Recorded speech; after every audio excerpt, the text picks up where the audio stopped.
ગૌશાળામાં જીવદયા કાર્યોને મહંત કરસનદાસજી મહારાજ દ્વારા 2.11 લાખનું અનુદાન।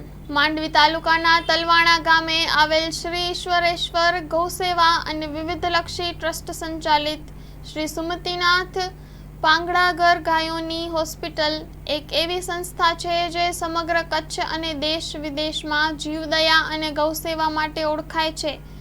અહીં એસિડ એટેક થયેલા રખડતા પશુઓને લઈ નિરાધાર ગૌમાતાઓની સારવાર તથા સંભાળ કરવામાં આવે છે।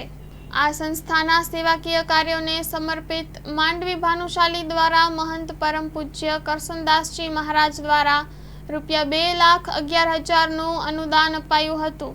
સાથે સાથે શિરવા ભાનુશાલી મહાજનના પૂર્વ પ્રમુખ અને શ્રી કચ્છી ભાનુશાલી દેશ મહાજનના ટ્રસ્ટી કિશોરભાઈ જોયસર દ્વારા પણ 11,000નું અનુદાન આપવામાં આવ્યું હતું। Story report by Rameshbhai Bhanushali, Naliya.